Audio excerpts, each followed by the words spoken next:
my name is Jess Edberg, and welcome to Outside Explorer.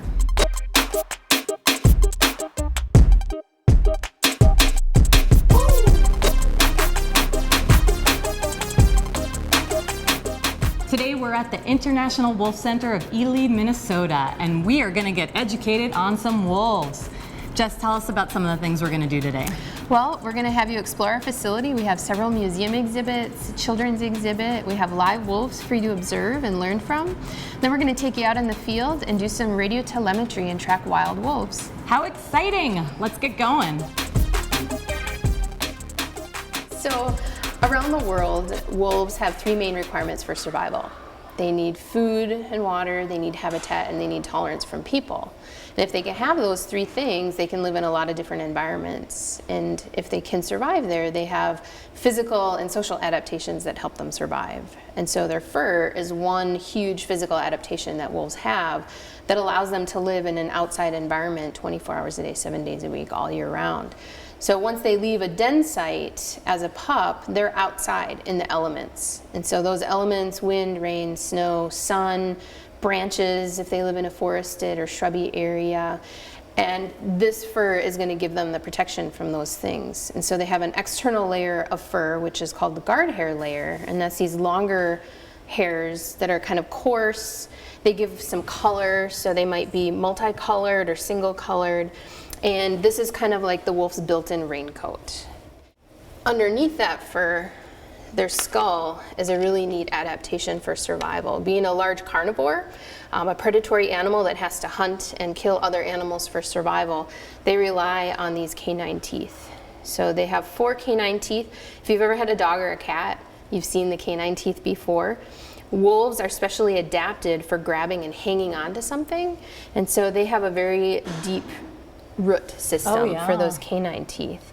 So in an adult animal, they might be 2 1/4 inches long, with most of that tooth being in the bone. We are going down Highway 1, which ultimately goes down to Lake Superior. And it's a big entry point for the Boundary Waters, and there's a lot of wolf packs in the area. So there are a couple that have been telemetried here in the past month, so we're gonna try and find them. We are with Kate Sinner. She's part of the staff at the International Wolf Center, and she's driven us out about a half an hour, and we are going to learn about telemetry. Yes. Kate, what is telemetry? So radio telemetry is when you fit an animal with a radio collar, and this is a perfect example. This is an actual radio collar that is very similar to what's fitted around the wolves in this area. And this collar emits a signal. It each has a specific signal. It will work with the towers in this area, and we will use our receiver and an antenna to pick up the signal, and so we can locate the wolves around this area. So when a group would come out with you, they'll get a piece of paper like this, and it has the wolf number, the sex, the frequency, and what pack they're in, so you can go and you're actually tracking a wolf. Right. Very exciting. All right, well, let's go track our first wolf.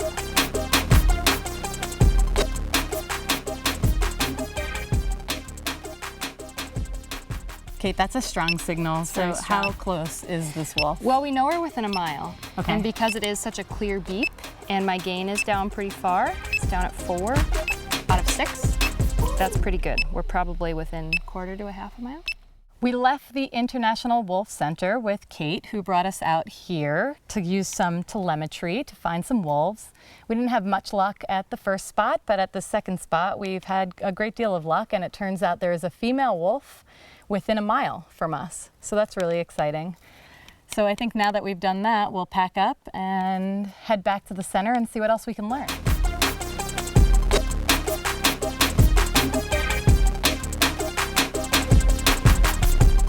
What an incredibly informative day we've had here at the International Wolf Center. Thank you, Jess. And if people want to get in touch with you to learn more about wolves, how can they do so?